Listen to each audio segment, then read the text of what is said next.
This video will take a look at how percentages and proportions work together.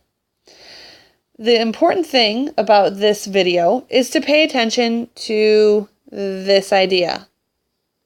The part over the whole equals a percent over 100.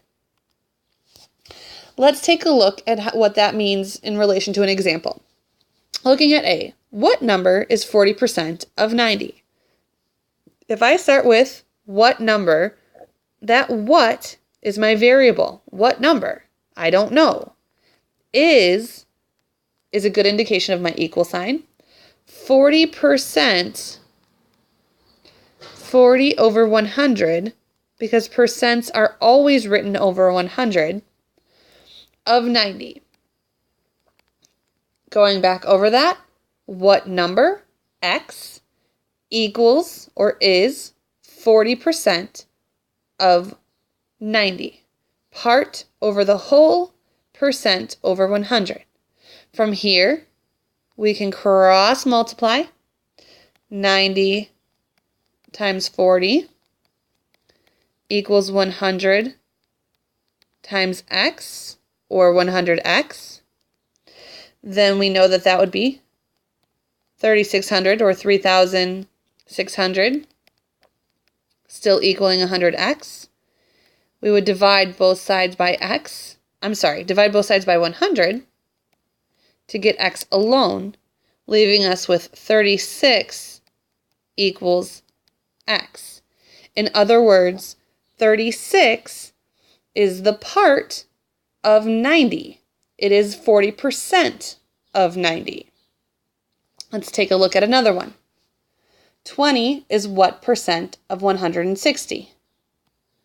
20 is what percent? There's that what again.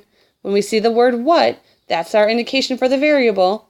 Because it's a percent, I know it needs to go over 100. Over 160, which is the whole. Part over the whole, percent over 100. Then we can cross multiply in both directions.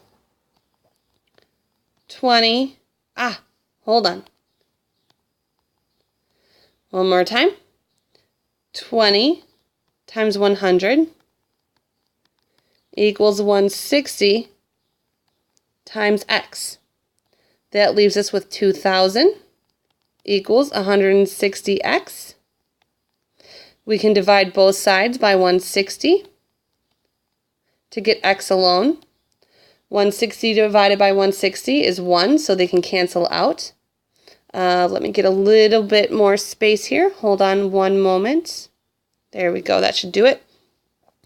2,000 divided by 160 is 12.5, and x is left by itself. Now notice in question B, it said what percent. That means, this is kind of hard to see here, what percent? There it is. That means that my answer needs to be a percent.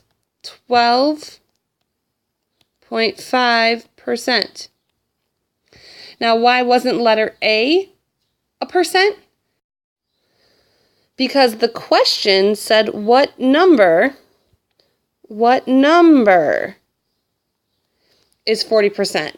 So in A, we had what number, and we got a number answer, 36. And in part B, it asked what percent, and we got a percent answer, 12.5%.